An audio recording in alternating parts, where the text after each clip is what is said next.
¿Qué está pasando en la ciudad? Este es uno de tantos casos, desgraciadamente. No estamos hablando del único, no estamos hablando de un solo Norberto. Hay muchos Norbertos, hay muchas personas que están siendo secuestradas, que están siendo asesinadas en la Ciudad de México y en el país.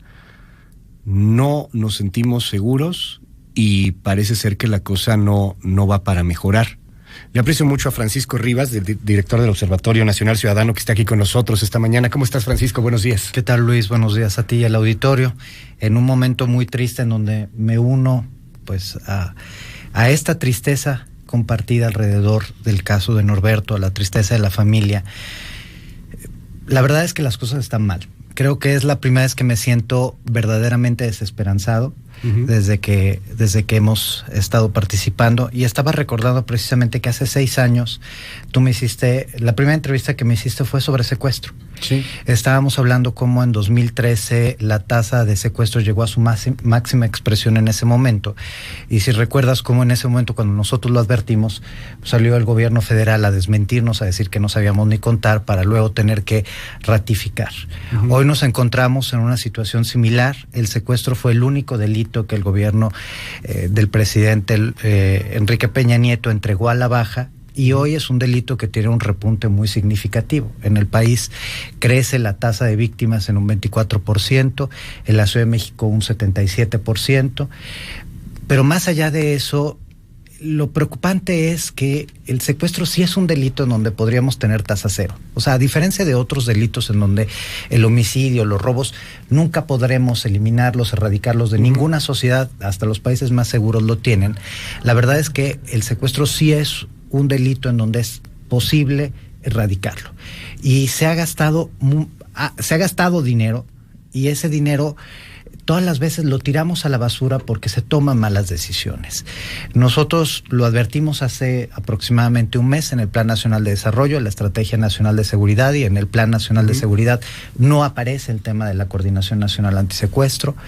El día de hoy, presentamos en conjunto con el Centro de Estudios de Investigación en Estudios Económicos y Presupuestales, el CIEP, un análisis de cómo se ha comportado el gasto en la última década, el gasto de este año, y los precriterios para el próximo año. Y es gravísimo ver el recorte en Procuración de Justicia, un 30% de recorte en Procuración de Justicia. El tema de la prevención, que tanto ha cacareado este gobierno, trae un recorte del 27%. Y cuando volteas a ver cuáles son los programas presupuestales de prevención, en realidad son operativos policíacos. O sea, no hay nada que tenga que ver específicamente con la prevención policial para evitar que sucedan los delitos. La reacción y el gran receptor de los recursos es el ejército. Claro que estamos como estamos. O sea, sí hay un problema, y hay un problema que este gobierno está ocasionando al no tomar buenas decisiones, al desmantelar lo que ya existía. Ayer yo escuchaba, alguien hizo la referencia precisamente sobre el caso de cómo, si nos metemos a la página, en la página sigue apareciendo Pati Bugarín. Sí, está ahí. Estábamos platicando más o menos esta hora con Gabriel Regino, justamente, que además hablaba pues de la necesidad del combate en materia de secuestro, con una propuesta que generó ahí mucha polémica y un tanto radical, en donde decía, bueno, a lo mejor sí se tiene que modificar ciertas ordenanzas, ciertas leyes para estar en una especie de estado de excepción en ese tipo de delitos nada más, ¿no? Que es también pues, muy grave. Mira, yo no coincido, pero lo que creo es que definitivamente no podemos seguir simulando. Y eso tiene que ver con proteger a las instituciones. Hoy la CONACE está un encargado de despacho que de verdad es de primer nivel, pero como encargado de despacho no tienes la posibilidad de operar de la misma manera como si fueras titular. No es posible que la CONACE lleve 6 meses sin titularidad. Es vergonzoso. Y esto se replique lo que ha sucedido en los estados, en muchos estados, en donde llegaron y cambiaron a las unidades y cambiaron los procesos de las unidades, a pesar de que hay ciertos acuerdos de permanencia en donde la gente no la tienen que mover, porque es la gente que se capacitó, que nos costó a los mexicanos para eso. El otro aspecto es la Procuración de Justicia. Las fallas que han habido y que platicábamos fuera del aire alrededor, por ejemplo, el movimiento del vehículo, a mí no me sorprenden, y creo que si pudiera apostar lo que fuera, el policía y los Solo policías que contexto, lo hicieron. Perdón que te interrumpa aquí al auditorio, es que pues ya nos contaba también Juan Carlos Alarcón, pero pues en el hallazgo del cuerpo de Norberto, la policía terminó por mover el vehículo, no lo aislaron, la escena del crimen valió para nada, pues cometieron violaciones que uno diría es que son de kinder, son de primera o de primaria. ¿Por qué hacen eso? ¿Por qué hacen? Porque la capacitación es una capacitación deficiente. Ajá. ¿Por qué? Porque la gente está excedida de trabajo. Okay. Y porque la gente simpatiza, y esa es la parte que la capacitación debería de subsanar, simpatiza con el dolor en vez de empatizar. Y empatizar significaría entender el dolor del otro, pero entender que los protocolos están por algo. Seguramente los policías que violaron la cadena de custodia lo hicieron para ayudar a la familia en su idea de ayudar a la familia. Pero la verdad es que cuando volteas a ver las capacitaciones te das cuenta que los mandan a capacitarse fuera de su horario de trabajo, cansados, les recortaron los salarios. Yo lo venía advirtiendo desde el proceso, no solo de la campaña, sino luego cuando estuvimos en la transición. Los recortes presupuestales suenan bien y los recortes salariales suenan bien cuando dicen, ganan 60, 70, 80 mil pesos, son unos sueldazos. La gente no sabe lo que trabaja la gente en las áreas de seguridad. Trabajan 12 horas, es lo mínimo. O sea, hay días enteros que están ahí y que no ven a sus familias, gente que no duerme, gente que en años no se ha podido tomar una vacación, gente que pone en riesgo su vida y la de sus familias, gente que una vacación el fin de semana. Exacto, no te tomas no fines tienen de semana, domingos a la hora que sea, llegas para allá. Y la otra, a ver, es un tema de mucha capacitación. O sea, tienes que estar especializado en muchas áreas, tanto jurídicas como de criminología, de peritajes, tienes que saber de muchas cosas, tienes que tener un perfil muy particular y esos sueldos pues son ad hoc a esos perfiles. El tema es que es políticamente muy rentable decir vamos a bajarnos todos el sueldo y vamos a trabajar con la austeridad republicana y pues ahí tienes resultados también de la austeridad republicana. Este caso es el ejemplo precisamente de las malas decisiones y de una austeridad. Todos los mexicanos rechazamos las comilonas, rechazamos los excesos, pero la verdad es que hay cosas en donde tienes que intervenir quirúrgicamente. No puede ser una aplanadora. Y no puede ser una aplanadora con el área de seguridad. Y aparte de verdad en México tenemos una premisa que es, hay la sospecha de corrupción o de mal uso de recursos, eliminamos los programas. En vez de corregir lo que hay que corregir. Y entonces todo el tiempo nos estamos inventando el hilo negro, nada más le cambiamos nombre. No es así. La verdad, ¿qué se requiere? Más recursos. Se requiere mucho más recurso. México gasta menos del 1% del Producto Interno Bruto en el total de la seguridad y justicia del país, incluyendo desde el sistema penitenciario hasta derechos humanos.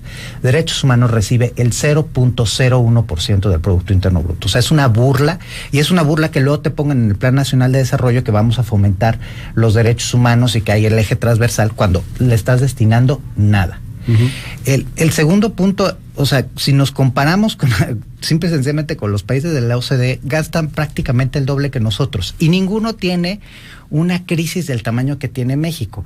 O sea que México debería estar gastando el doble que ellos, no la mitad que ellos. Y hoy el gasto luego se encuentra atomizado de una manera que no es posible darle un seguimiento a la ruta. ¿Y por qué tomo este caso y por qué lo digo hoy con claridad? Porque la verdad es que si por un lado la estrategia es una ausencia de estrategia y por el otro lado el recurso es un recurso inoperante, pues claro que vemos a la gente haciendo lo que puede con lo que tiene, porque eso es lo que pasa con nuestra seguridad y nuestra justicia. Y la verdad es que si yo pienso a la gente de la CONACE, es gente de primer nivel. Yo confío plenamente en la procuradora, ha demostrado ser una persona sensible. Jesús Horta ha demostrado ser una persona sensible, pero no van a poder, si no empezamos a hacer las cosas, a dejar de simular y entonces hacer las cosas como tienen que ser, gastar bien, gastar más y tratar a la gente, sobre todo a los servidores públicos, dignamente.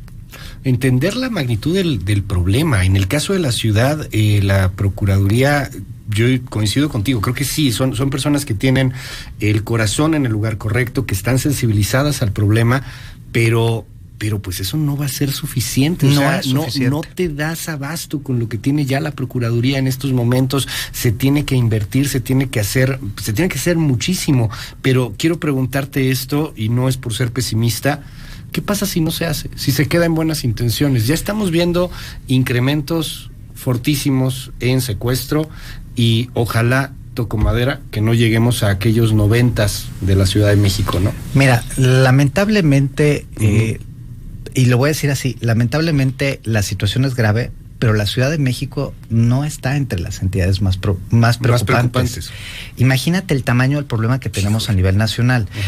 Quienes vivimos aquí obviamente nos preocupamos por lo que estamos escuchando y oyendo, pero cuando volteas a ver a la Ciudad de México en términos de homicidios y de secuestros, pues nos encontramos en la parte baja de la problemática nacional. ¿Cuáles son los peores?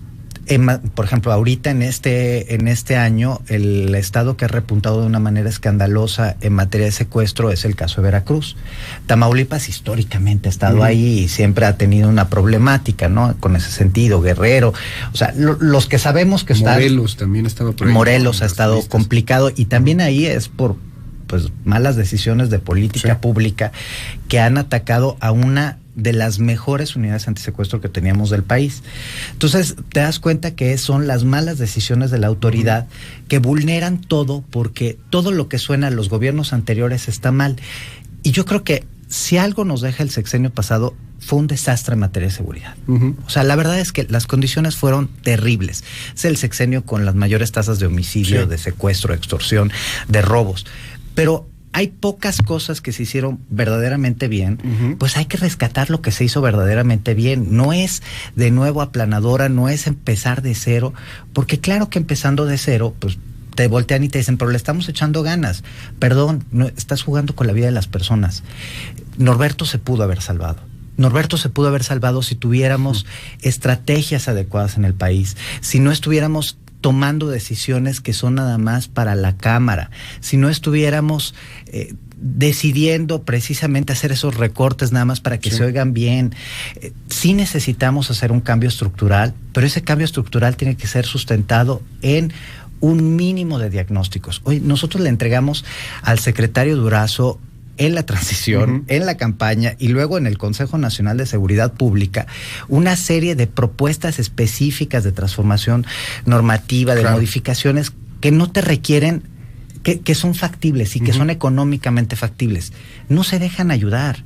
Y te das cuenta que a pesar de lo que digan, perdón, si un presidente, el único presidente que no se ha sentado en el Consejo Nacional de Seguridad Pública es el único presidente que no recibió el informe de derechos humanos es Perdón, no puedes ser un gobierno atento de las problemáticas de las personas si no te sientas a dialogar realmente. Y este gobierno no dialoga. Francisco Rivas, director del Observatorio Nacional Ciudadano, gracias Francisco por estar aquí con nosotros y pues daremos seguimiento al tema. Ojalá que venga el oído desde el gobierno, desde el Estado, porque pues si no se oye con la sociedad civil, sí se va a escuchar cuando el estallido llegue. Y ahí sí, pues nos toca a todos. Y lo lamentable es, de nuevo, es que son vidas. Y insisto, muy mal por lo que sucedió con Norberto, pero no es el único. No es el único. La Ciudad de México tiene otros casos de jóvenes. Nosotros tenemos un área de atención a víctimas que tuvimos que echar a andar precisamente porque constantemente nos buscan. Y el tema de desaparecidos, el tema de extorsión, el tema de secuestro, ocupa una parte importante de los recursos del observatorio y nosotros no recibimos recurso público. O sea, todo es donado, todo es a través de nuestro esfuerzo. Y te puedo decir que ahí es donde te das cuenta el tamaño de la problemática.